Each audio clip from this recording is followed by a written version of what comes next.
जब ब्रह्मांड को दिशा चाहिए होती है तो वह किसी को भेजता नहीं, वह स्वयं उतरता है। रात के तीसरे प्रहर की नीरवता थी। केरल की किसी अनजानी नदी के तट पर सघन जंगलों के बीच एक वृद्ध तपस्वी ध्यानमग्न था। चंद्रमा बादलों में लुका छिपी खेल रहा था और तट की रेत पर एक हल्की सी ज्योति प्रकट हुई, न नाचती न थिरकती, बस स्थिर, शुद्ध और तेजस्वी। तपस्वी ने आंखें खोलीं और उसकी दृष्टि उस ज्योति से टकराई। वह कोई साधारण प्रकाश नहीं था, वह एक चेतना थी, वह पुकार थी इस पृथ्वी के लिए। धरती तब विभाजित थी, केवल भूगोल में नहीं, आत्मा में भी। बौद्ध दर्शन अपने शिखर पर था, लेकिन ब्रह्म का स्थान धीरे धीरे शून्य में विलीन हो रहा था। वैदिक धर्म अनेक शाखाओं में बिखर चुका था, कोई कर्मकांड में उलझा था, कोई तंत्र में। एकरूपता समाप्त हो रही थी और एक ऐसा समय आ चुका था जब एकता फिर से जन्म लेने को व्याकुल थी। यही वह क्षण था जब ब्रह्मांड ने निर्णय लिया, अब विचार के रूप में उतरना होगा, अब ज्ञान को रूप लेना होगा। अब कोई आ रहा है जो केवल शास्त्रों का ज्ञाता नहीं होगा, वह उनका साक्षात रूप होगा। और वहीं उस अलौकिक प्रकाश की दस्तक हुई इस पृथ्वी पर। एक चेतना का अवतरण, आदि शंकराचार्य। ये भूमिका केवल किसी महापुरुष की जीवन कथा की शुरुआत नहीं थी, यह एक नई यात्रा की तैयारी थी, जहां प्रेम, तर्क, तप, त्याग और ब्रह्म की खोज एक महाकाव्य की तरह पिरोए जाने वाले थे। और आप इस यात्रा के सहयात्री बनने जा रहे हैं। तो चलिए इस दिव्य यात्रा की पहली पगडंडी पर कदम रखते हैं। अब हम प्रवेश कर रहे हैं उस क्षण में जब आदि शंकर का अवतरण हुआ, एक साधारण मानव रूप में, परंतु एक असाधारण चेतना के साथ। कुछ आत्माएं जन्म लेती हैं रोशनी देने के लिए, और उनकी उम्र नहीं बल्कि उनका प्रकाश कालगणना बन जाता है। केरल की भूमि हरे भरे जंगलों से आच्छादित, नदियां जैसे मंत्रों की गूंज करती हों, और हवा में बसी हो एक प्राचीनता जिसे केवल हृदय से महसूस किया जा सकता है। कालड़ी नामक गांव पेरियार नदी के किनारे बसा एक शांत और सरल स्थल, जहां जीवन वृक्षों की छाया में पलता था और धर्म सांसों में बहता था। वहीं रहते थे एक दंपति, शिवगुरु और आर्यम्बा। साधारण परिवार, परंतु असाधारण आस्था। वर्षों बीत गए विवाह को, पर संतान का कोई चिन्ह नहीं। शिवगुरु एक तपस्वी थे, आत्मनिष्ठ, संयमी और ज्योतिष, वेद तथा शास्त्रों के ज्ञाता। आर्यम्बा एक आस्थावान, सरल हृदय वाली स्त्री, जिनकी गोद सूनी थी, पर प्रार्थनाएं कभी सूखती नहीं थीं। रात्रि के एक अंधेरे पल में, जब सभी सो रहे थे, शिवगुरु ने एक स्वप्न देखा। स्वप्न नहीं, दर्शन। उनके सामने स्वयं भगवान शिव प्रकट हुए। एक दिव्य स्वर ने कहा, तुम्हें दो विकल्प दिए जाते हैं, एक दीर्घायु, सामान्य बुद्धि वाला पुत्र, या अल्पायु पर दिव्य ज्ञान और चेतना से युक्त पुत्र। शिवगुरु ने मुस्कुराते हुए कहा, मैं इस धरती को वह देना चाहता हूँ जो इसे युगों तक प्रकाशित करे। मैं चुनता हूँ दिव्य ज्ञान। कुछ ही समय बाद, चैतन्यपूर्ण सुबह के एक क्षण में, आर्यम्बा ने एक पुत्र को जन्म दिया, सुंदर, तेजस्वी, और उसकी आंखों में एक अजीब सी गहराई थी, जो किसी बालक की नहीं लगती थी। उसे नाम दिया गया शंकर, जिसका अर्थ है शुभ करने वाला, शांति देने वाला, और वह आया भी था इसीलिए। बालक शंकर असाधारण था, उसकी भूख खेलों की नहीं, ज्ञान की थी। जब अन्य बच्चे तितलियां पकड़ते, वह पत्तियों के आकार से पंचमहाभूतों का सिद्धांत पूछता।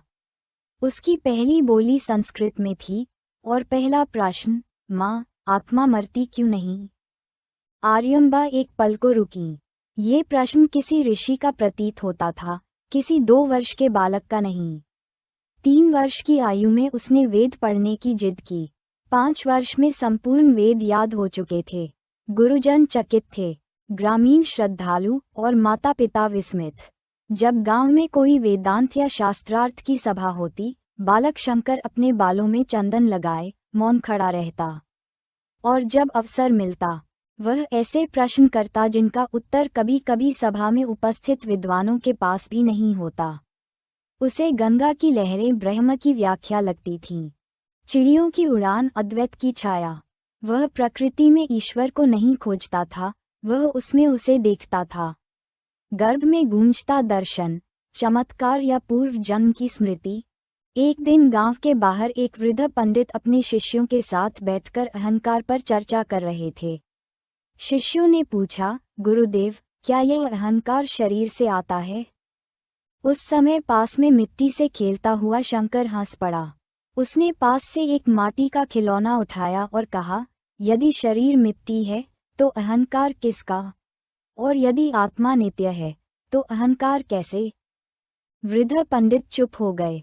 बालक की दृष्टि गहरी थी, उसकी वाणी में शास्त्रों की गूंज थी। एक शिष्य धीरे से बोला, गुरुदेव, ये बालक केवल बोलता नहीं, ब्रह्म को व्यक्त करता है। शंकर केवल 8 वर्ष का था जब शिवगुरु इस संसार को छोड़कर चले गए। वह क्षण उसके जीवन की पहली पीड़ा थी। वह जानता था कि शरीर नश्वर है, पर पिता की स्मृति से उसे जो प्रेम मिला था उसका अभाव असह्य था। उसने अपने आंसुओं को वेदांत के श्लोकों में बदल डाला। माँ आर्यम्बा टूट गई थीं, पर शंकर स्थिर था। उसने माँ को सहारा दिया, उसे सांत्वना दी और कहा, पिता शरीर नहीं थे माँ, वह आत्मा थे, वह अब ब्रह्म हैं। आर्यम्बा ने उस दिन पहली बार देखा, ये बालक केवल उसका पुत्र नहीं, ब्रह्म के संदेश का वाहक है। शंकर ने वेद, उपनिषद, ब्राह्मण, अरण्यक और गीता को मात्र बाल्यकाल में ही आत्मसात कर लिया था, परंतु उसके भीतर एक प्रश्न बार बार सिर उठाता, क्या ज्ञान का उद्देश्य केवल जानना है या उसे जीना भी है? उसके गुरुजन उसे विद्वान बालक कहते, पर वह स्वयं को एक तलाश कहता। वह जानता था कि ज्ञान केवल पुस्तकों में नहीं, वह किसी की आंखों में है, किसी गुरु की दृष्टि में, जो उसे उस अंतिम सत्य से मिलवा सके। और तब वह आने लगी, संन्यास की पुकार। रात्रि का तीसरा प्रहर। माँ की गोद में सिर रखे बालक शंकर आकाश की ओर देख रहा है। तारे झिलमिला रहे हैं और उसकी आंखों में भी एक तारा झिलमिला रहा है, आत्मज्ञान का। माँ, क्या ब्रह्म को पाया जा सकता है? आर्यम्बा हल्के से उसके बालों में उंगलियां फिराते हुए कहती हैं, बेटा, जो उसे ढूंढता है वह अंत में स्वयं को पा लेता है। शंकर मुस्कुरा देता है, वह जानता है उसकी यात्रा अभी आरंभ हुई है। जब आत्मा को पुकार सुनाई देती है तो वह माँ की गोद भी छोड़ देती है, क्योंकि वह जानती है वह सबकी माँ के लिए निकल रही है। आगे बढ़ने से पहले कृपया चैनल को लाइक और सब्सक्राइब करें, ताकि आपका साथ हमेशा बना रहे और हमारी हर नई बात आप तक पहुंचती रहे। एक शांत दोपहर थी। केरल की हरियाली में हवा जैसे वेदों की लय में बह रही थी। बालक शंकर अपनी माँ आर्यम्बा के साथ पेरियार नदी के किनारे स्नान के लिए आया था। वह नदी जिससे उसकी कई स्मृतियां जुड़ी थीं, बाल्यकाल की, पिता की और वेदों की गूंज की। वह नदी उस दिन शांत नहीं थी, कुछ भीतर टूटने वाला था, कुछ बड़ा बदलने वाला था। शंकर ने जैसे ही नदी में प्रवेश किया, कुछ ही क्षणों में एक चीत्कार गूंजा, माँ। एक मगरमच्छ ने उसके पैर को जकड़ लिया था। बालक छटपटा रहा था। आर्यम्बा तट पर घबराई हुई, असहाय खड़ी थी।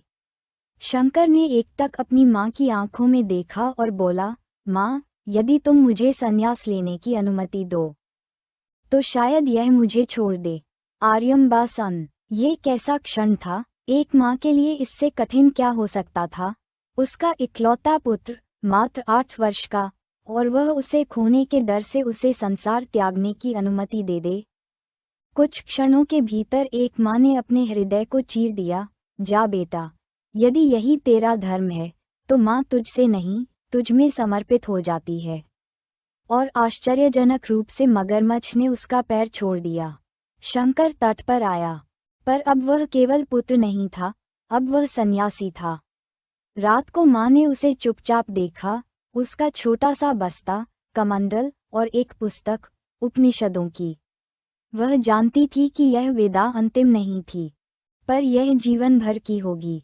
शंकर ने उसके चरणों को छूकर कहा, माँ, मैं वचन देता हूँ, तुम्हारी अंतिम क्षणों की पुकार मैं जरूर सुनूंगा, चाहे कहीं भी रहूं। और फिर बिना पीछे देखे वह चल पड़ा। विरक्ति या विरक्ति से परे की तृष्णा। यह एक बालक था, हाँ, केवल 8 वर्ष का, पर उसके भीतर एक युग की चेतना थी। लोग पूछते, इतनी छोटी उम्र में किस मोह का त्याग कर रहे हो? वह मुस्कुराता, मैं मोह का त्याग नहीं कर रहा, मैं स्व की तलाश कर रहा हूँ। जिस समय उसके हमउम्र बालक गुड्डे गुड़ियों से खेलते थे, वह आत्मा और ब्रह्म की यथार्थता को जी रहा था। उसके लिए घर कोई सीमित स्थान नहीं था, उसका घर समूचा ब्रह्मांड था, और उसकी माँ केवल आर्यम्बा नहीं, हर जननी थी जो अपने पुत्रों को अंधकार में देखती थी। शंकर ने केसरिया वस्त्र धारण किए, पर संन्यास केवल वस्त्र का नहीं होता। ये दृष्टिकोण का त्याग है। यह मैं और मेरा को तू और तेरा में विलीन करने की यात्रा है। जैसे जैसे वह गांवों और वनों से गुजरता, वह न तो भिक्षा मांगता, न सम्मान, वह केवल एक चीज ढूंढता, गुरु। वह जानता था कि पुस्तकों ने बहुत कुछ सिखाया, पर अब प्राण से सिखाने वाला चाहिए, एक ऐसा जिसकी दृष्टि ब्रह्म को प्रकट कर सके। रातें उसके लिए आश्रय बन गईं। किसी वृक्ष की छाया में वह बैठता और मौन में उपनिषदों का पठन करता। कभी कभी हवा चलती और वह सोचता, क्या ये ईश्वर की सांस है?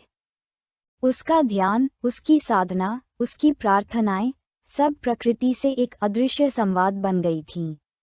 वह भौतिक शिक्षक की तलाश में था, पर आकाश, वायु, जल और अग्नि सब उसके शिक्षक बन गए थे। इसी संन्यास की यात्रा में एक दिन नर्मदा के तट पर एक गुफा से निकलती ध्यान लीन ऊर्जा ने उसे खींचा। वह था गुरु गोविंद भगवत्पाद। उनसे मिलने की कथा अगले अध्याय में विस्तार से आएगी। पर अभी शंकर एक दिशा में चल रहा था, जिसके अंत में न तो कोई पद था, न कोई लक्ष्य, केवल एक पूर्णता थी। एक दृश्य जहां मां आर्यम्बा अपने आंगन के तुलसी चौरे पर बैठी हैं।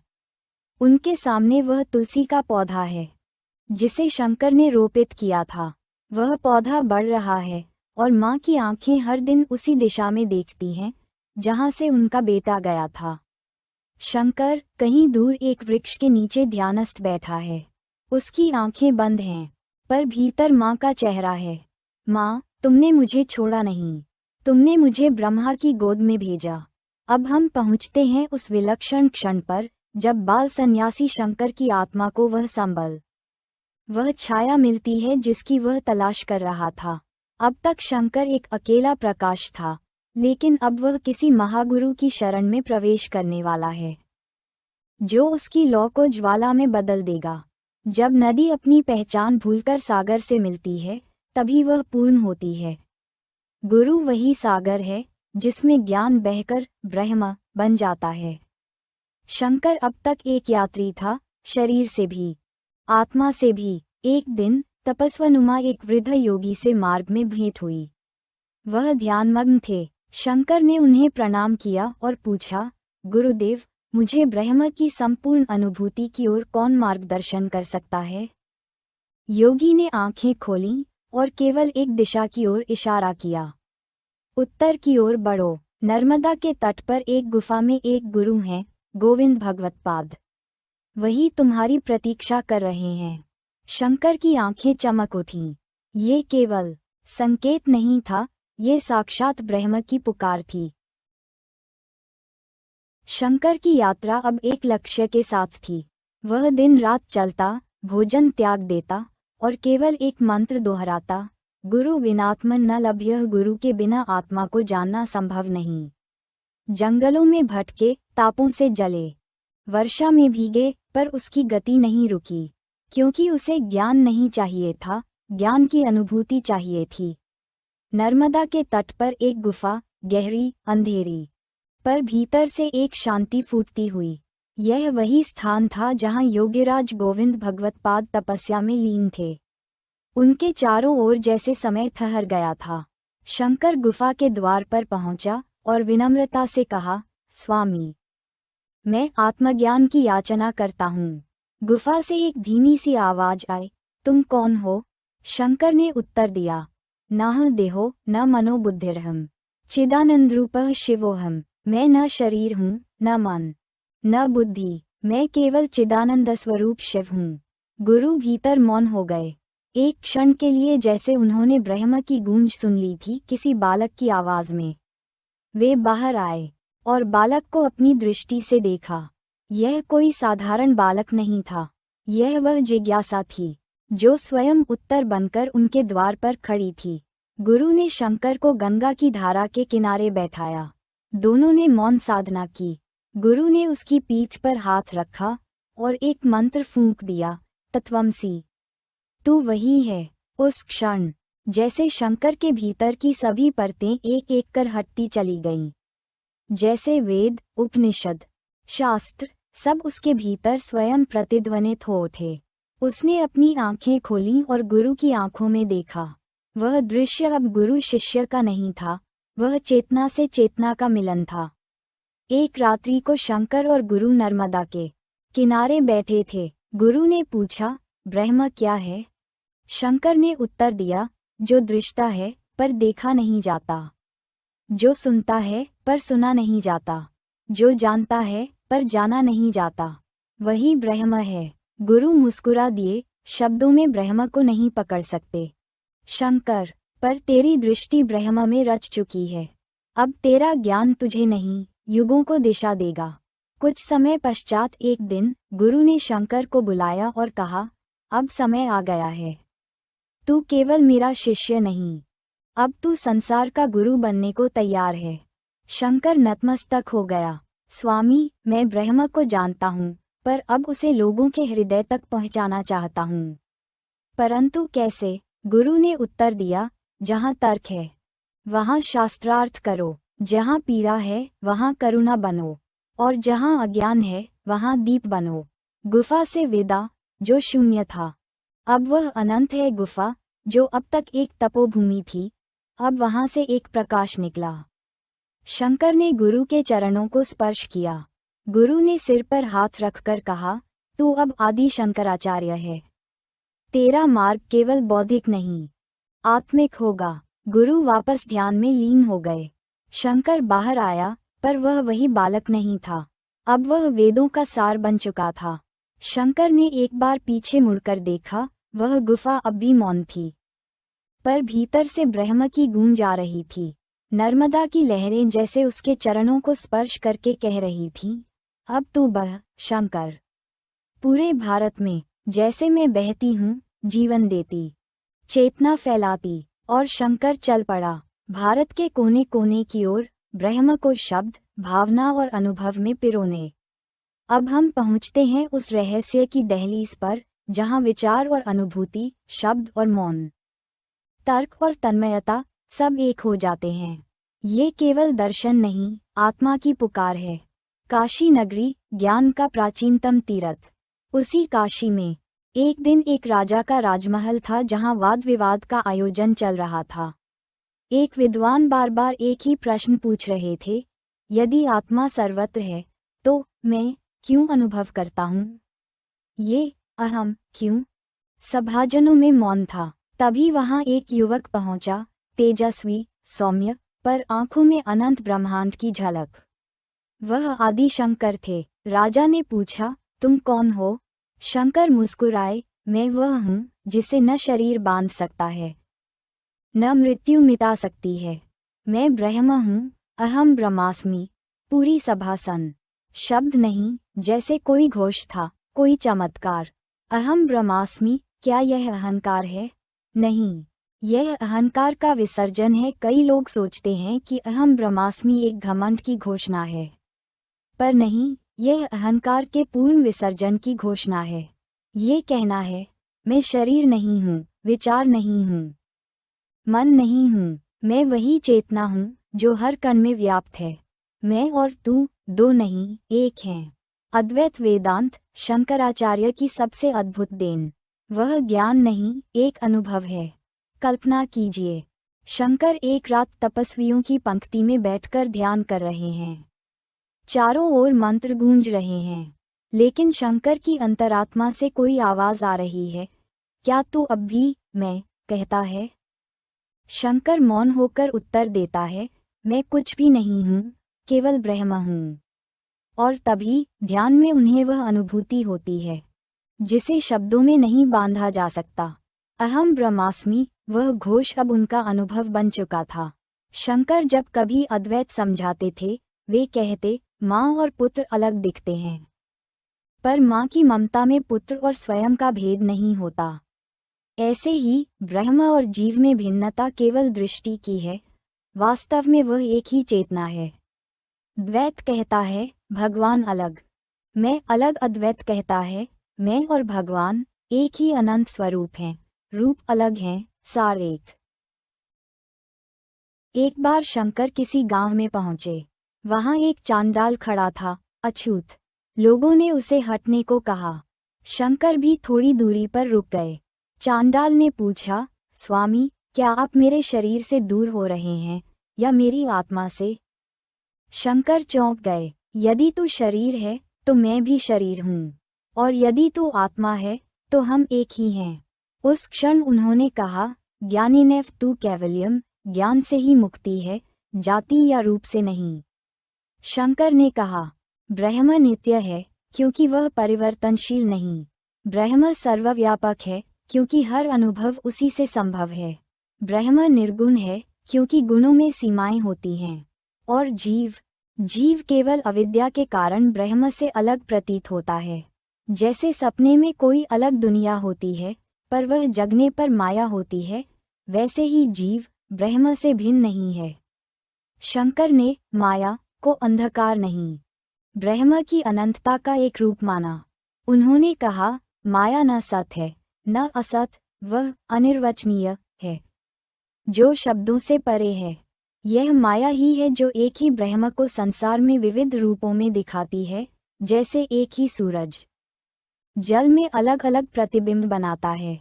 शंकर का अनुभव सब कुछ वह है। काशी के घाटों पर एक सुबह शंकर ध्यान में बैठे थे। सूरज की किरणें गंगा पर पड़ रही थीं। शंकर के भीतर से भाव फूटा, सब कुछ वही है, गंगा की धारा, सूरज की किरण, मेरी चेतना, सब एक हैं। उन्होंने वहीं एक श्लोक लिखा, चिदानंद रूपः शिवोहम शिवोहम, मैं चेतन आनंद स्वरूप शिव हूँ। एक बूढ़ी स्त्री जो अपने बेटे को खो चुकी थी, शंकर के पास आई और कहा, स्वामी, मुझे सांत्वना दो, मैं टूट चुकी हूँ। शंकर ने कहा, तुमने अपने पुत्र को खोया नहीं, केवल उसका रूप गया है। उसकी आत्मा ब्रह्म में लीन हो चुकी है, और वह ब्रह्म तुम्हारे भीतर भी है। तुम दोनों एक ही चेतना हो। वृद्धा मुस्कुराई, स्वामी, आज मैंने अपने पुत्र को नहीं, अपने आप को पाया है। अहम ब्रह्मास्मि केवल मंत्र नहीं, क्रांति है। यह वह घोष है जो हमें याद दिलाता है, तुम केवल नौकरी, रिश्ते, नाम या शरीर नहीं हो। तुम वह चेतना हो जो समय और स्थान से परे है। तुम्हारे भीतर वही ब्रह्म है जिसने इस जगत को रचा है।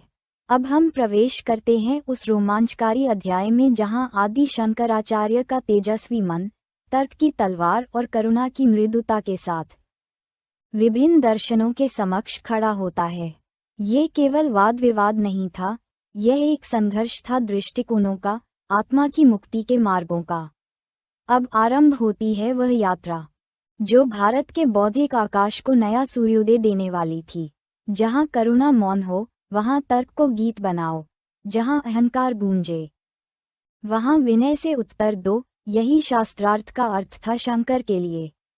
भारत तब एक विचित्र संगम पर खड़ा था, बौद्ध दर्शन, जिसे बुद्ध ने करुणा और ध्यान के आधार पर रचा था, अब कई शाखाओं में विभक्त हो चुका था।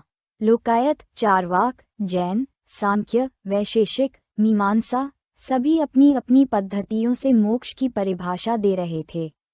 मंदिर वीरान थे, वेद मौन थे, और वेदांत कहीं पीछे छूट गया था।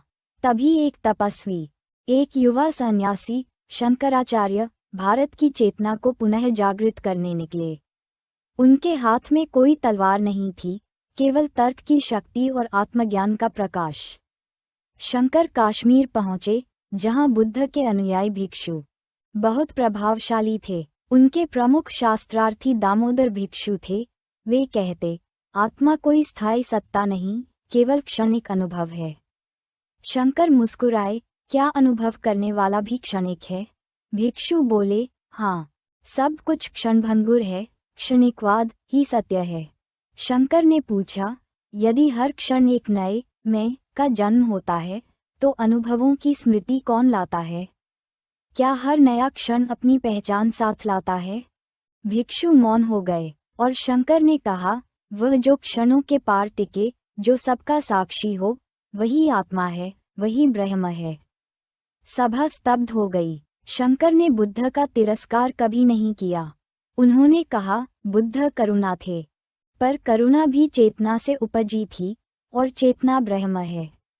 उन्होंने बौद्धों को यह नहीं कहा कि तुम गलत हो, बल्कि यह कहा, तुम्हारा मार्ग अद्वैत के प्रकाश के बिना अपूर्ण है। उन्होंने तर्क को शास्त्र नहीं, सेतु बनाया, विरोध नहीं, संवाद किया। मिथिला, जहाँ ज्ञान की नदी बहती थी, यहाँ शंकर ने मांडन मिश्र से शास्त्रार्थ किया। मांडन, मीमांसा दर्शन के महान विद्वान, जो कहते थे, कर्म ही मुख्य है, मोक्ष भी यज्ञ से ही संभव है। शंकर बोले, कर्म से आप संसार को प्राप्त करते हैं, पर ब्रह्म को नहीं। ब्रह्म वह है जो अकर्ता है, अकर्म है। शास्त्रार्थ कई दिनों तक चला। मांडन की पत्नी विदुषी भारती निर्णायक बनी। आखिरकार मांडन ने हार मानी, पर शंकर ने उन्हें हारने नहीं दिया, उन्हें शिष्य बना लिया। कहीं एक नगर में चारवाक दार्शनिकों ने कहा, खाओ पियो मस्त रहो, आत्मा मोक्ष सब ब्रह्म है।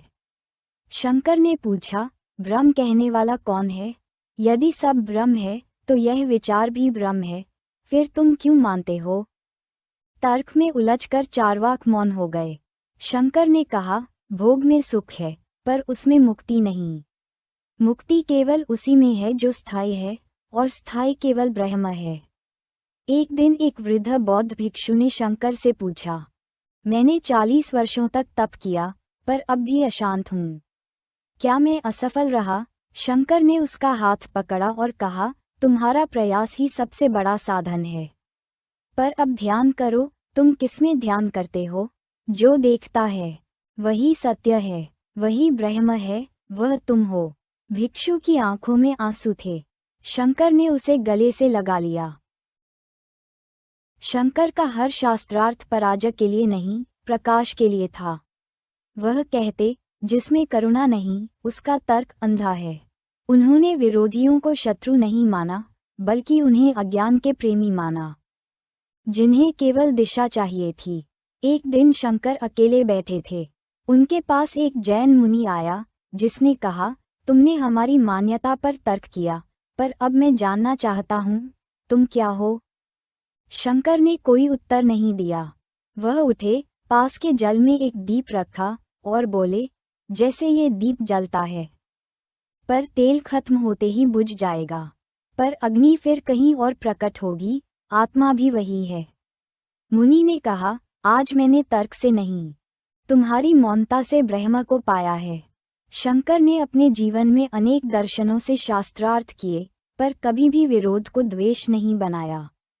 उनका लक्ष्य था, भारत की आत्मा को एक सूत्र में बांधना, जहाँ तर्क और करुणा, ज्ञान और भक्ति, आत्मा और परमात्मा सब एक हो सकें। अब हम प्रवेश करते हैं उस अध्याय में जहाँ आदि शंकराचार्य एक यात्री नहीं, एक युग दृष्टा बनकर भारत की पावन भूमि पर निकल पड़े। ये केवल एक भूगोलिक यात्रा नहीं थी, यह एक आध्यात्मिक पुनर्जागरण की पदयात्रा थी। जहाँ वे गए, वहाँ केवल शब्द नहीं बहे, चेतना की लहर दौड़ी। जब एक सन्यासी देश की आत्मा बन जाए, तब उसकी पदचापें पर्वतों में गूंजती हैं और सागर तक पहुँच जाती हैं। वह रात किसी और रात जैसी नहीं थी। आदि शंकर काशी में गंगा के किनारे ध्यानमग्न थे। अचानक उन्हें एक स्वप्न आया, माँ भारती स्वयं उनके सामने खड़ी थीं। उनकी आंखों में करुणा थी और स्वर में पुकार, मेरे पुत्रों को एक कर दो, वे धर्म में बंट गए हैं, भाषा में बंट गए हैं, दर्शन में उलझ गए हैं। शंकर ने सिर झुकाया, मैं चलूंगा माँ, जब तक मेरी सांस है तुम्हारा संदेश दूंगा, ब्रह्म सत्यम जगत मिथ्या। शंकर ने केरल से शुरुआत की, जहां उनका जन्म हुआ था। यहाँ उन्होंने अपने मातृभूमि से विदाई ली और तमिलनाडु की ओर बढ़े। कांचीपुरम, दक्षिण की काशी, यहाँ उन्होंने वेदांत और अद्वैत की ध्वनि से वैदिक परंपरा को पुनः जीवित किया। कांची में उन्होंने कहा, जब तक हम केवल नाम और रूप में फंसे हैं, तब तक सत्य हमसे दूर है। सत्य वह है जो सदा है, और वही ब्रह्म है। शंकर ओडिशा पहुँचे, जहाँ जगन्नाथ मंदिर था, पर अद्वैत की ज्योति मध्यम पड़ चुकी थी। यहाँ उन्होंने दर्शन और भक्ति का संगम कराया। वे कहते, जगन्नाथ स्वयं निर्गुण ब्रह्म हैं, भक्तों के लिए सगुण बनते हैं। वहीं उन्होंने पुरी में पूर्वामनाय पीठ की स्थापना की, जो आज भी वेदांत का प्रकाश फैलाता है। शंकर उत्तर की ओर बढ़े, बनारस, प्रयाग, अयोध्या, फिर हरिद्वार, ऋषिकेश और फिर केदारनाथ। केदारनाथ की कठिन चढ़ाई में वे कई बार गिरे, पर फिर उठे। एक बार एक चट्टान पर बैठकर उन्होंने गाया, त्वमेव माता च पिता त्वमेव, त्वमेव बंधुश्च सखा त्वमेव, तू ही माता, तू ही पिता, तू ही सब कुछ है। केदारनाथ में उन्होंने उत्तरामनाय पीठ की स्थापना की। उत्तर में उनकी सबसे बड़ी विजय कश्मीर में हुई, जहां शारदा पीठ पर कोई चढ़ नहीं सकता था, जब तक वह सर्वश्रेष्ठ ज्ञानी न हो। शंकर वहां पहुंचे, पर द्वार पर ताला था। तभी एक आकाशवाणी हुई, यहाँ केवल वह प्रवेश कर सकता है जिसमें ज्ञान और त्याग दोनों हों। शंकर बोले, मैंने ज्ञान जाना, पर अहम को नहीं पाला। मैंने त्याग किया, पर प्रेम नहीं छोड़ा। द्वार खुल गए। शारदा पीठ पर उन्होंने अद्वैत का ध्वज फहराया। अब शंकर पश्चिम की ओर चले, जहां समुद्र की लहरों में भी वैराग्य की गूंज थी। द्वारका, श्री कृष्ण की भूमि। यहाँ लोगों में भक्ति तो थी, पर दर्शन विलुप्त हो रहा था। शंकर ने वहां शास्त्रार्थ किए, भक्ति और ज्ञान को एक सूत्र में पिरोया। उन्होंने कहा, यदि प्रेम में विवेक नहीं, तो वह अंधा है, और यदि ज्ञान में करुणा नहीं, तो वह निर्जीव है। द्वारका में उन्होंने पश्चिममनाय पीठ की स्थापना की। शंकर उज्जैन पहुँचे, जहाँ काल भैरव की नगरी में वेदांत का रूप और अधिक विशाल हुआ। वहाँ उन्होंने नर्मदा तट पर ध्यान किया और कहा, भारत का प्रत्येक कण ब्रह्म से भरपूर है। हर नदी, हर वन, हर जन ब्रह्म का प्रतिबिंब है। जहाँ गए, वहाँ शंकर ने केवल संस्कृत में नहीं, स्थानीय भाषाओं में भी उपदेश दिए। उन्होंने प्रबोध सुदानी, भज गोविंदम, मनोबुद्ध्यहंकार जैसे गीतों से गूंज भर दी। भक्त भी समझें, तर्की भी, यही उनका उद्देश्य था। कई स्थानों पर हुई चमत्कारी घटनाएं। 1. वाराणसी में चांडाल प्रसंग, अद्वैत का प्रयोग और जीवन में स्वीकार्यता का संदेश। 2. काशी में एक वृद्धा को मोक्ष केवल ब्रह्मज्ञान से नहीं, प्रेमपूर्ण दृष्टि से। 3. दक्षिण में कपाली महादेव के समक्ष ध्यान, जहां उन्होंने कहा, शिव और जीव में कोई अंतर नहीं, केवल दृष्टि का पर्दा है। ब्रह्म सत्यम, जगत मिथ्या, जीवो ब्रह्मैव नाप्रः, एक मंत्र। चारों दिशाओं में यह मंत्र उनकी यात्रा का आधार बन गया। हर नगर, हर ग्राम, हर मंदिर, हर पीठ, सब जगह वे एक ही संदेश देते गए। ब्रह्म सत्य है, वही चेतना जो शाश्वत है। जगत मिथ्या है, जो बदलता है। वह सत नहीं, जीव ब्रह्म ही है, पर माया में बंधकर यह भूल गया है। उन्होंने उत्तर दक्षिण, पूरब पश्चिम को 4 पीठों से जोड़ा, लेकिन उससे पहले उन्होंने चेतना को एक सूत्र में बांधा। उनकी यात्रा राजनीतिक नहीं, आध्यात्मिक एकता का प्रयास थी। एक रात जब वे हिमालय में थे, उन्होंने ध्यान में पुनः माँ भारती का दर्शन किया।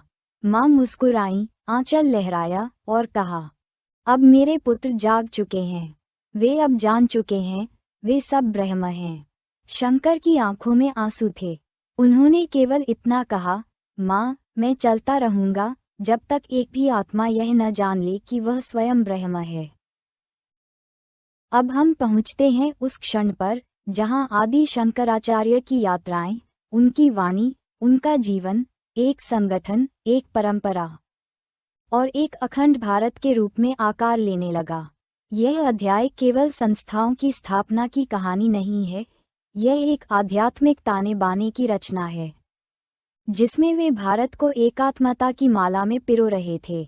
जब किसी के विचार किसी भूगोल से भी बड़े हो जाएं, तो वह केवल गुरु नहीं रहता, वह एक युग बन जाता है। हिमालय की ऊंचाइयों पर खड़े शंकराचार्य अपने शिष्यों के साथ ध्यानमग्न थे। उनकी आंखें बंद थीं, लेकिन हृदय में एक चित्र उभर रहा था, एक भारत, एक आत्मा, चार दिशाएं, एक ही सत्य में समर्पित। उनकी अंतर्दृष्टि ने देख लिया था कि केवल शास्त्रार्थ, केवल उपदेश, केवल गीत काफी नहीं, अब आवश्यक था एक संस्थागत संरचना, एक जीवित परंपरा। उन्हें अपने जाने से पहले ऐसा कुछ रच देना था जो समय से परे, स्थान से परे और सत्ता से परे हो। शंकराचार्य ने भारत के चार कोनों में चार मठों की स्थापना की, न केवल भौगोलिक दृष्टि से, बल्कि चार वेदों, चार महावाक्यों और चार ऋषियों की परंपरा को जीवित रखने के लिए। उत्तरामनाय, ज्योतिर्मठ, उत्तराखंड। स्थान, बद्रीनाथ के समीप। वेद, अथर्ववेद। महावाक्य, अयम आत्मा ब्रह्म, यह आत्मा ही ब्रह्म है। उद्देश्य, ध्यान, तप और हिमालय की शांति में ब्रह्म ज्ञान का संचार। यहाँ हिम की चुप्पी में शंकर ने ज्ञान का शंख फूंका। शंकर कहते, हिमालय मौन है, पर उसमें सत्य की गूंज है। पूर्वामनाय, गोवर्धन पीठ, पुरी, उड़ीसा। स्थान, जगन्नाथपुरी। वेद, ऋग्वेद। महावाक्य, प्रज्ञान ब्रह्म, ब्रह्म ज्ञान स्वरूप है। उद्देश्य, भक्ति और ज्ञान का संतुलन। यहाँ उन्होंने भक्ति से जुड़े जनसमुदायों को अद्वैत से जोड़ा। शंकर बोले, जो भगवान को केवल मूर्ति में देखें, वे अधूरे हैं। जो उन्हें केवल निराकार कहें, वे भी अधूरे हैं। पूर्ण वही है जो दोनों को एक देखे। दक्षिणामनाय, श्रृंगेरी शारदा पीठ, कर्नाटक। स्थान, श्रृंगेरी, तुंगभद्रा नदी के किनारे। वेद, यजुर्वेद। महावाक्य, तत्वमसि, तू वही है। उद्देश्य, गुरुकुल, शिक्षा, तर्क और वेदांत की गहराई। यह मठ गुरु शिष्य परंपरा का सबसे सुंदर उदाहरण बना। एक कथा है, शंकर ने वहां एक सांप को देखा, जो एक मेढक को सूर्य की तपन से बचा रहा था। उन्होंने कहा, जहां करुणा जीवों में स्वाभाविक हो, वहीं ज्ञान की नींव रखी जा सकती है। पश्चिममनाय, शारदा मठ, द्वारका, गुजरात। स्थान, द्वारका, समुद्र के किनारे। वेद, सामवेद। महावाक्य, ब्रह्मास्मि, मैं ब्रह्म हूँ। उद्देश्य, लोक और राज में अद्वैत की ध्वनि फैलाना। यहाँ उन्होंने श्री कृष्ण की भूमि में ब्रह्म की स्थापना की, भक्ति को ज्ञान से आलोकित किया। इन मठों में केवल विद्वान नहीं बनाए गए, भारत की आत्मा के चार प्रहरी रचे गए। वे एक जैसे नहीं थे, हर मठ का अपना रूप, रंग और रस था, परंतु हर एक में शंकर का वही प्रकाश था, जो कहता था, सभी मार्ग अंततः ब्रह्म की ओर जाते हैं। इन मठों में उन्होंने योग्य शिष्यों को आचार्य बनाया। हस्तामलकाचार्य, जिनके स्पर्श से शब्दों में ब्रह्म झलकता था। तोटकाचार्य, जिनकी भक्ति इतनी गहरी थी कि शंकर ने उन्हें ज्ञान की गहराई दे दी। पद्मपादाचार्य, जिनके चरणों के नीचे भी शास्त्र चलने लगे। सुरेशाचार्य, मांडन मिश्र, जो विरोधी से श्रेष्ठ शिष्य बन गए। शंकर ने दिखाया, ज्ञान किसी एक का अधिकार नहीं, जो भी खुले हृदय से आए, वह ब्रह्म को जान सकता है। शंकर का धर्म संस्थापन कोई राजसत्ता आधारित संगठन नहीं था। उन्होंने मठों को न राजा के अधीन किया, न धन के अधीन। वे केवल ज्ञान, तप और करुणा के अधीन थे। चार पीठों की स्थापना ने केवल सन्यासियों को आश्रय नहीं दिया, बल्कि भारत की एकता का अदृश्य सूत्र बना।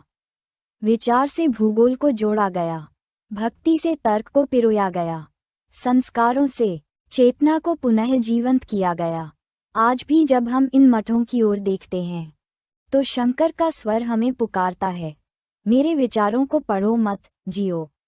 अद्वैत केवल दर्शन नहीं, जीवन है। एक दिन एक युवा शिष्य ने पूछा, गुरुदेव, आप इतने मठ क्यों बना रहे हैं? क्या आपको अपने जाने का भय है? शंकर मुस्कुराए और बोले, मुझे जाने का भय नहीं, पर सत्य के खोने का दुख होता। इसलिए मैंने इन 4 दीपों को जला दिया है, ताकि जब अंधकार आए तो ये जलते रहें। अब हम प्रवेश करते हैं उस अध्याय में जहां आदि शंकराचार्य केवल दार्शनिक नहीं रहते, वे एक कवि बन जाते हैं, एक प्रेमी बन जाते हैं, एक भक्त बन जाते हैं। यहाँ तर्क की भूमि पर भावों की वर्षा होती है। यहाँ ज्ञान और भक्ति एक दूसरे में ऐसे घुलते हैं जैसे गंगाजल में चंदन। जब हृदय में ज्ञान का दीप जलता है तो वह केवल प्रकाश नहीं देता, वह प्रेम भी करता है। कथा कहती है, शंकराचार्य अपने शिष्यों के साथ यात्रा पर थे। वे एक गांव से गुजरे जहां उन्हें एक वृद्धा मिली। वह अंधी थी, निर्धन थी और उसके पास केवल एक सूखा आंवला था। शंकराचार्य ने उससे भिक्षा मांगी। वृद्धा ने कांपते हाथों से वह आंवला उन्हें दे दिया। अपनी भूख, अपनी निर्धनता, अपनी अंधता, सब कुछ उस एक दान में समर्पित कर दिया। शंकर की आंखें भर आईं।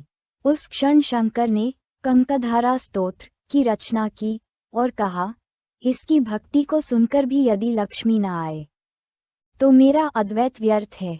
अगले ही पल उस वृद्धा के आंगन में सोने की वर्षा हुई।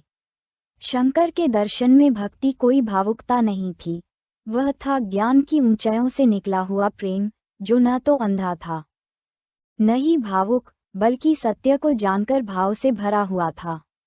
उन्होंने कहा, भक्ति वह है जो जानकर भी झुकती है, जो समझकर भी प्रेम करती है और जो अहम ब्रह्मास्मि कहकर भी भगवान के चरणों में समर्पित हो जाती है।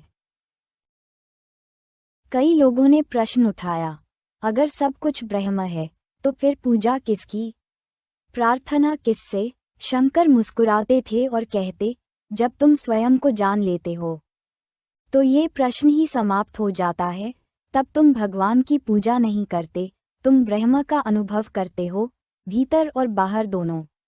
उनकी स्तुतियाँ केवल शब्द नहीं थीं, वे एक गूंज थीं जो आत्मा को हिला देती हैं। भज गोविंद मूढ़मते। संसार में ज्ञान की बातें बाद में करना, पहले भगवान का नाम जपना सीख। यह उन विद्वानों के लिए था जो केवल शास्त्रों में खोए थे पर हृदय से सूखे थे। सौंदर्य लहरी, माँ पार्वती की सौंदर्य की लहर, जहाँ सौंदर्य और ब्रह्म एक हो जाते हैं।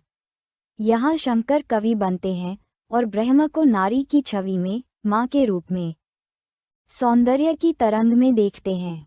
शिवानंद लहरी, ललिता त्रिशति, दक्षिणामूर्ति स्तोत्र, इन सब में केवल दर्शन नहीं है, बल्कि वह अधीरता, वह अश्रु, वह विलय की चाह जो एक सच्चे भक्त के हृदय में होती है। शंकराचार्य की आत्मा शिवमयी थी। उनके लिए शिव न केवल ब्रह्म थे, वह उनके पिता, गुरु, मित्र और आत्मा थे। एक बार एक मंदिर में उन्हें प्रवेश नहीं करने दिया गया, क्योंकि वे संप्रदाय से बाहर कहे गए। उन्होंने वहीं खड़े होकर गाया, मैं न जाति से हूँ न वर्ण से, मैं तो शिव का अंश हूँ, न मैं हिंदू न मैं ब्राह्मण, मैं केवल शिव हूँ, शिव हूँ। ये था उनका निर्भीक भक्ति का स्वर। आमतौर पर लोग पहले भक्त होते हैं, फिर ज्ञानी बनते हैं, पर शंकराचार्य ने हमें दिखाया कि ज्ञानी होकर भी भक्त बना जा सकता है।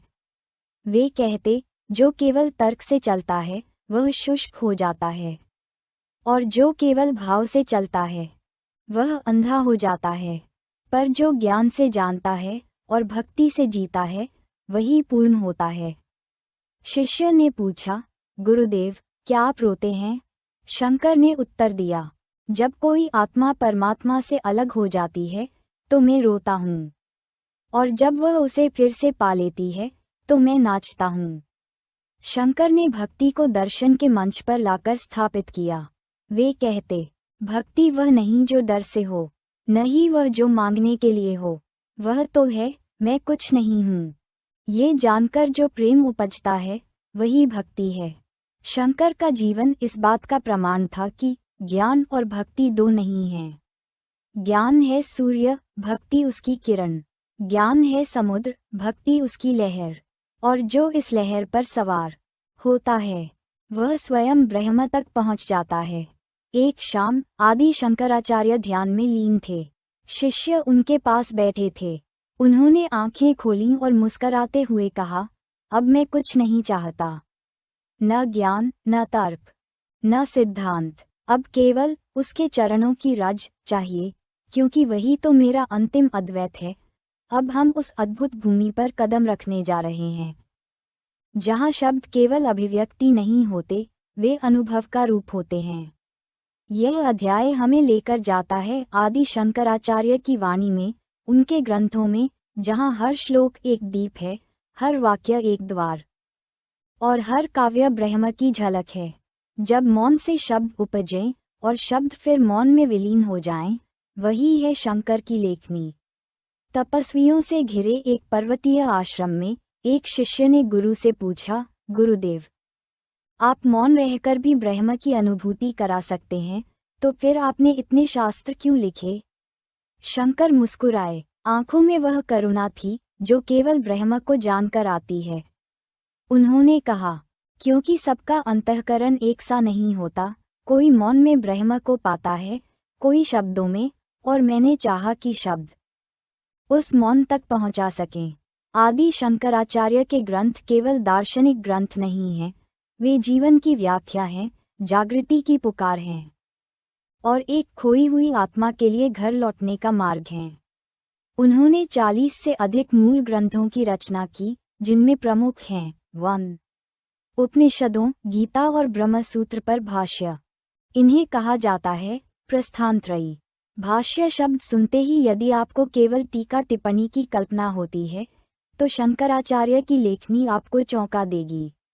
उनकी हर टीका एक आत्मा का अनुभव है। ब्रह्मसूत्र भाष्य, ये शंकराचार्य की दार्शनिक विराटता का मूल स्तंभ है।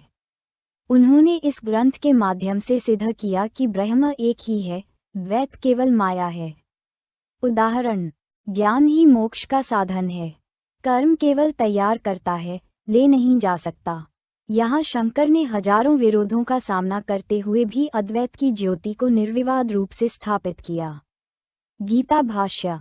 श्री कृष्ण के उपदेशों में शंकर ने ज्ञानयोग, भक्ति और निष्काम कर्म तीनों को अद्वैत की दृष्टि से पिरोया।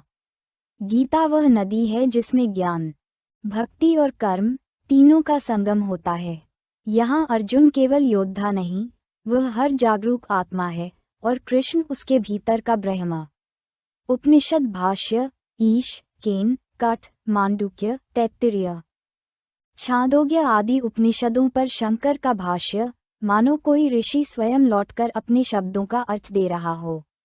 तत्वमसि, अहम ब्रह्मास्मि, प्रज्ञाना ब्रह्म, अयम आत्मा ब्रह्म, इन 4 महावाक्यों को शंकर ने केवल वाक्य नहीं, आत्मा साक्षात्कार के द्वार बना दिया। 2. स्तोत्र साहित्य, जहाँ दर्शन गाता है। भज गोविंद, मोह मुद्गर, ये ग्रंथ एक चेतावनी है, एक करुणा है, एक आह्वान है। मूलमतें, धन की चिंता मत कर, मृत्यु तेरे सिर पर है, गोविंद का नाम ले। ये शंकर की आंसू भरी पुकार है, उस समाज के लिए जो पांडित्य में डूबकर प्रेम भूल गया था। सौंदर्य लहरी, ये काव्य है, स्तुति है और ध्यान है। पार्वती को केंद्र में रखकर उन्होंने शक्ति के रूप में ब्रह्म की व्याख्या की। तुम्हारी भौहों की लहर से ही ब्रह्मा की सृष्टि चलती है, शिव समाधि से उठते हैं और विष्णु विश्व को पालते हैं। यहाँ शंकर एक भक्त, एक कवि, एक तांत्रिक और एक ज्ञानी, सब एक साथ बन जाते हैं। शिवानंद लहरी, ललिता त्रिशति, मीनाक्षी पंचरत्न, अन्नपूर्णाष्टक, दक्षिणामूर्ति स्तोत्र, इन सभी में शंकर ने दिखाया कि भक्ति और ज्ञान एक ही आत्मा के 2 संगीत हैं। 3. विवेक साहित्य, आत्मा की पहचान की कुंजी। विवेक चूड़ामणि, ये ग्रंथ वह तलवार है जिससे माया के आवरण को चीरकर आत्मा ब्रह्म को जान पाती है। ब्रह्म सत्य है, जगत मिथ्या है, जीव ब्रह्म ही है। ये जानना ही मोक्ष है। इसमें उन्होंने कहा, मानव जन्म दुर्लभ है, सत्संग दुर्लभ है, पर इनसे भी दुर्लभ है ब्रह्म की पहचान। उपदेश सहस्त्री, ये शंकर का जीवित संवाद है शिष्य और गुरु के बीच। प्रश्न उत्तर शंका समाधान सब कुछ है इसमें। ये ग्रंथ ऐसा है मानो कोई रहस्यमयी दीपक जो हर शंका की रात को दूर करता है। 4 प्रकरण ग्रंथ अद्वैत के सरल द्वार, आत्मबोध, तत्वबोध, वाक्यवृत्ति, सारदर्शिनी। इन छोटे छोटे ग्रंथों में उन्होंने अद्वैत के जटिल विचारों को साधारण जन के लिए सरल और सुलभ बनाया। तत्वमसी का अर्थ क्या है? तू वही है, लेकिन तू कौन है? वह कौन है? इन प्रश्नों के उत्तर इन लघु ग्रंथों में सजीव हैं। आदि शंकराचार्य की भाषा में अद्भुत संतुलन है। दार्शनिक गहराई, काव्य की मधुरता, भक्ति की करुणा, तर्क की स्पष्टता, मौन की अनुभूति। उनकी रचनाएं पढ़ते हुए ऐसा लगता है मानो कोई ऋषि ब्रह्म के कण कण को शब्दों में उतार रहा हो। शंकर एक बार अपने शिष्य को विवेक चूड़ामणि पढ़ा रहे थे।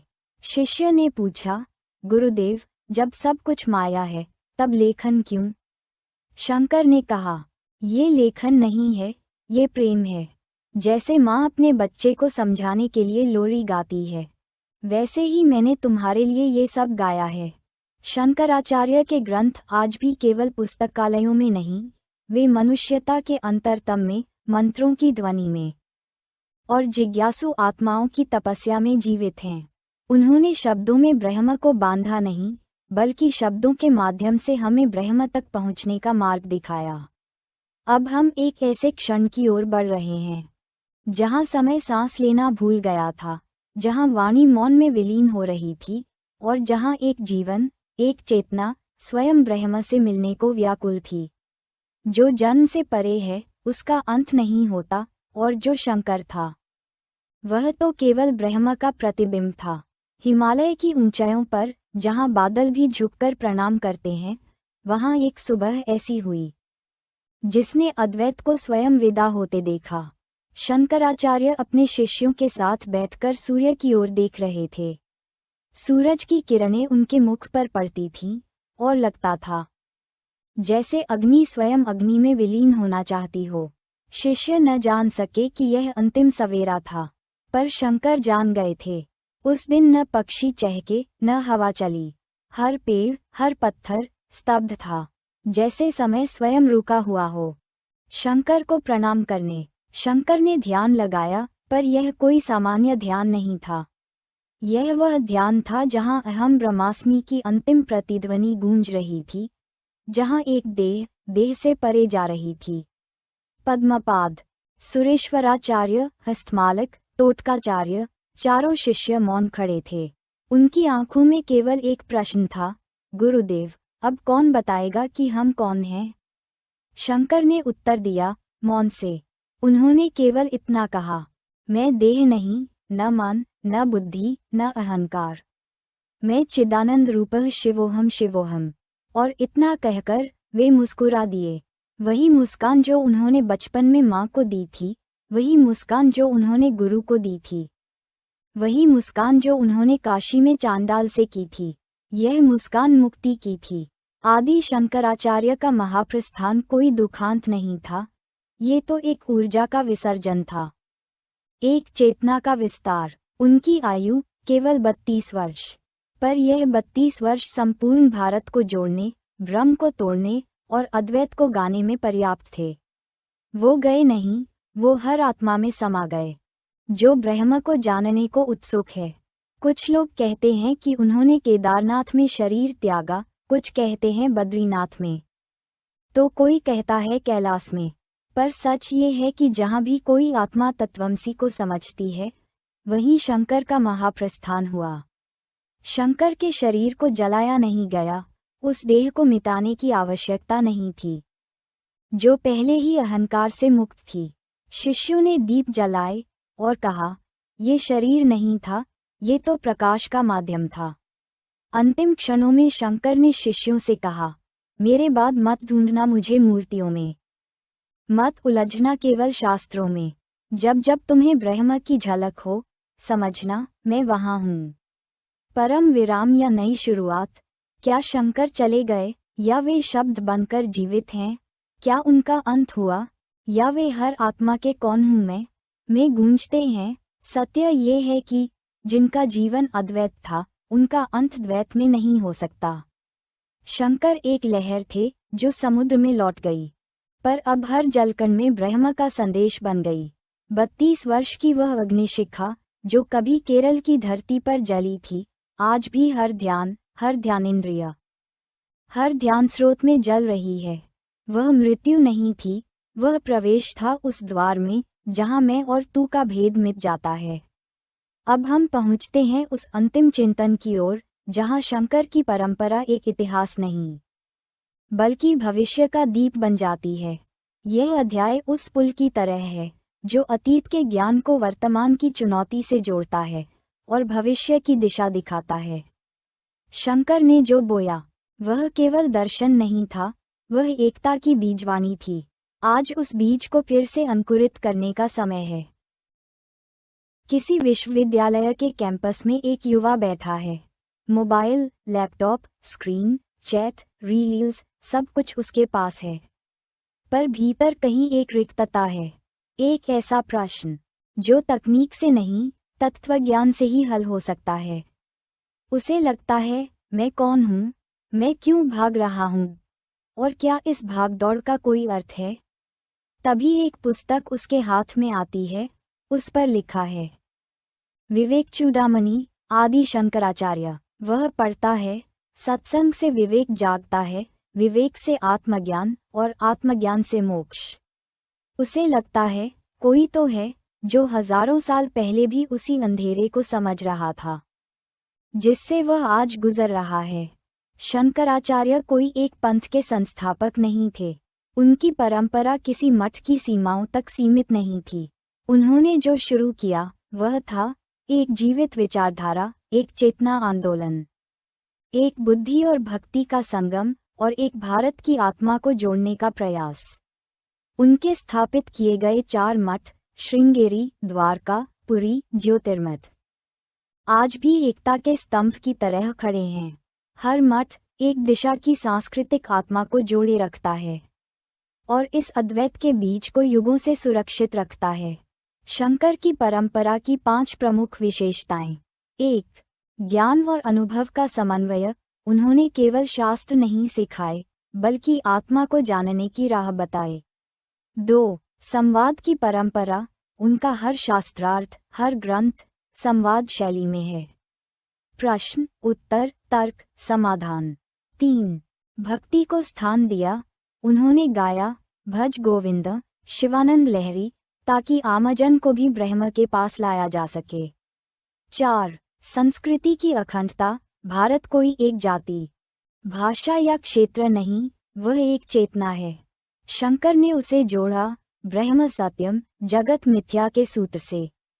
5. साहसिक संगठन कौशल। अकेले युवा सन्यासी ने बिना तकनीक, बिना प्रचार, पूरे उपमहाद्वीप को जोड़ा।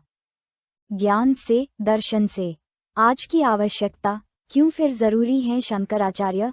क्योंकि आज भी हम बटे हुए हैं, धर्मों में, मतों में, विचारों में। शंकर कहते हैं, जो भी नाम से पुकारे वह सब ब्रह्म है। क्योंकि आज भी हम बाहरी सुख में मुक्ति ढूंढते हैं। शंकर कहते हैं, मुक्ति बाहर नहीं, भीतर है, और वह आत्मबोध से ही मिलती है। क्योंकि आज भी हमें शिक्षित तो किया जा रहा है, पर ज्ञानी नहीं बनाया जा रहा। शंकर की शिक्षा में उद्देश्य था ज्ञान से साक्षात्कार। अगर शंकराचार्य आज होते तो वे ट्विटर पर नहीं होते, पर उनके शब्द हर स्टेटस में होते। वे इंस्टाग्राम रील्स नहीं बनाते, पर उनके विचार हर युवा के हृदय को स्पर्श करते। वे शायद कहते, सूचना है बहुत, पर शांति कहाँ है? चलो फिर से भीतर की यात्रा करें। शंकर की परंपरा को कैसे जीवित रखें? 1. अद्वैत का अभ्यास करें, हर मैं और तू में हमको देखें। 2. तर्क और श्रद्धा का संतुलन रखें, अंधश्रद्धा नहीं, विवेकपूर्ण भक्ति हो। 3. संस्कृति से जुड़ें, पर कट्टरता से नहीं। शंकर की दृष्टि में धर्म विभाजन नहीं, एकीकरण था। 4. ध्यान और आत्मचिंतन को जीवन का भाग बनाएं। रोज कुछ समय उस मौन को दें जहां आत्मा ब्रह्म से बात करती है। परंपरा कोई मूर्ति नहीं जिसे पूजना है, परंपरा एक चेतना है जिसे जीना है। आदि शंकराचार्य की परंपरा आज भी जीवित है, हर उस व्यक्ति में जो सत्य जानने को व्याकुल है, हर उस विचार में जो एकता को खोजता है, और हर उस क्षण में जब कोई पूछता है, मैं कौन हूँ। आदि शंकराचार्य कोई पिछले युग के ऋषि नहीं हैं, वे हर युग के अंतरात्मा हैं। उन्होंने हमें भाषा नहीं, ब्रह्म दिया। उन्होंने हमें तर्क नहीं, अंतःप्रज्ञा दी।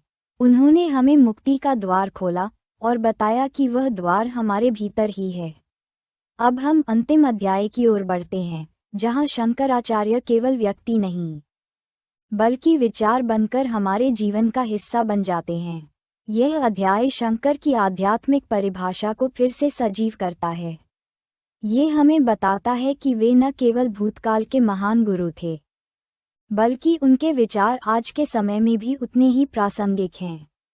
शंकर का अस्तित्व कभी खत्म नहीं होता, क्योंकि वे विचारों में बसा हुआ एक ब्रह्म है। आदि शंकराचार्य को देखा गया, पर क्या उन्हें समझा गया? क्या उनके जीवन को केवल एक कथा, एक ऐतिहासिक घटना मानकर छोड़ दिया गया? या उनके प्रत्येक शब्द, प्रत्येक कर्म, हर विचार का आध्यात्मिक अर्थ हमारे जीवन में जीने की आवश्यकता थी? आज की दुनिया में, जहां हर व्यक्ति ध्यान और शांति की तलाश में है, शंकर के विचार एक ऐसे प्रकाश की तरह हैं जो हमें दिखाते हैं कि ब्रह्म केवल बाहर नहीं, बल्कि भीतर है। शंकर की परिभाषा, व्यक्ति या विचार। शंकराचार्य कोई साधारण व्यक्ति नहीं थे, वह स्वयं ब्रह्म का प्रतिबिंब थे। वे शारीरिक रूप से सीमित थे, पर उनके विचार ब्रह्म के अनंत सत्य से जुड़े थे। उन्होंने देह से परे एक अलौकिक परिभाषा दी थी, जहां शंकर का अस्तित्व सिर्फ एक गुरु, एक सन्यासी तक नहीं सीमित था। वह तो सर्वज्ञ, सर्वशक्तिमान और सर्वव्यापक ब्रह्म के प्रतीक थे। विचार के रूप में शंकर का अस्तित्व। जब हम शंकराचार्य के जीवन को इतिहास के पन्नों पर देखते हैं, तो ये हमें केवल एक गुरु का व्यक्तित्व नहीं दिखाता, यह एक जीवित दर्शन है जो अब हमारे जीवन के हर पहलू में समाहित हो गया है। उनके विचार, उनके शिष्य, उनके ग्रंथ, उनके शास्त्रार्थ, ये अब हमारे भीतर की चेतना बन चुके हैं। शंकर तो अब विचार हैं जो हर आत्मा को भीतर की यात्रा के लिए प्रेरित करते हैं। शंकर के जीवन का उद्देश्य था हमारी आत्मा को जागृत करना। उन्होंने सिखाया कि आत्मा न तो जन्मी है, न मृत्यु को प्राप्त होती है, वह तो शाश्वत है और वह ब्रह्म से एक है। उनके विचार केवल एक कालखंड में नहीं रहे, ये हर युग में, हर मनुष्य के हृदय में जीवित रहते हैं। उनकी अद्वैत वेदांत की परिभाषा ने हमें बताया, वह शून्य और एकता का मिलाजुला रूप है, जहाँ कोई भेद नहीं, हर जीव ब्रह्म का हिस्सा है। आज का समाज व्यक्ति, समाज और धर्म के भीतर विभाजन से ग्रस्त है। हम में से हर एक किसी न किसी रूप में खोज रहा है, मैं कौन हूँ, क्या मेरी असल पहचान है। शंकर की परंपरा का सबसे महत्वपूर्ण संदेश यही था, तुम अलग नहीं हो, तुम तो वही हो जो तुम खोज रहे हो। आज के समय में, जहाँ धर्म और पहचान के नाम पर हम विभाजित हो गए हैं, वहाँ शंकर का संदेश हमें एकता, सौहार्द और प्रेम की ओर पुनः प्रेरित करता है। उनकी अद्वैत वेदांत का सिद्धांत हमें यही बताता है कि हम सभी एक ही स्रोत से उत्पन्न हुए हैं, ब्रह्म। सभी मत और धर्म अंततः एक ही सत्य की ओर मार्गदर्शित करते हैं। शंकर ने मृत्यु को ही महाप्रस्थान कहा। उनके अनुसार मृत्यु केवल देह का त्याग नहीं है, यह आत्मा की नई यात्रा का आरंभ है। जब तक लोग शंकर के विचारों को जीते रहेंगे, वह मृत नहीं हो सकते, क्योंकि विचार कभी समाप्त नहीं होते, वह एक ऊर्जा की तरह सदा प्रवाहित रहते हैं, जो हर काल और स्थान में फैलते हैं। विचारों की अवधि नहीं होती, न ही उनका कोई निश्चित रूप होता है। जैसे एक नदी का जल कभी एक जैसा नहीं रहता, वैसे ही शंकर के विचार हर युग में हर व्यक्ति में जीवित हैं। उनका जीवन और दर्शन एक अक्षुण्ण विचारधारा है। जो हमारी आत्मा में समाये रहती है। आज हर व्यक्ति, चाहे वह किसी भी धर्म, जाति या पंथ से हो, अगर शंकर के आदर्शों को जीता है तो वह उनका शिष्य है। उनका अस्तित्व अब केवल एक ऐतिहासिक महापुरुष नहीं, बल्कि एक जीवित चेतना और विचार बन चुका है। आदि शंकराचार्य व्यक्ति नहीं, विचार थे जो वर्तमान, भविष्य और अतीत में समाहित हैं। उनकी विचारधारा वह दीपक है जो हमें अंधकार से प्रकाश की ओर मार्गदर्शन करता है। उनका जीवन केवल एक दर्शन की परिभाषा नहीं, बल्कि वह आध्यात्मिक और सामाजिक दृष्टिकोण है जो हमें दूसरे से न जोड़कर स्वयं से जोड़ता है। शंकर का जीवन अहंकार और भेदभाव से परे हमारी आध्यात्मिक यात्रा की शुरुआत बन चुका है। उनकी मौन से भी बोलती शिक्षा हमें ये समझाती है, तुम वही हो जो तुम खोज रहे हो। और इस विचार को न समाप्त किया जा सकता है, न ही नष्ट किया जा सकता है, क्योंकि शंकर तो विचार हैं और विचार कभी मरते नहीं। आदि शंकराचार्य का जीवन, उनके विचार, उनके दर्शन, वे केवल इतिहास का एक हिस्सा नहीं हैं, वे हमारे भीतर के विचारों का शाश्वत रूप हैं। जब हम मैं कौन हूँ पूछते हैं, तब शंकर का उत्तर गूंजता है, तुम वही हो जो तुम हो, तुम ब्रह्म हो। ये थी शंकराचार्य के जीवन और दर्शन की पूरी यात्रा, जो विचार के रूप में हमें हमेशा मार्गदर्शन देती है। धन्यवाद। यदि आप हमारी मेहनत की सराहना करते हैं तो कृपया इस पोस्ट को लाइक और शेयर करें और हमारे इस चैनल को सब्सक्राइब करें।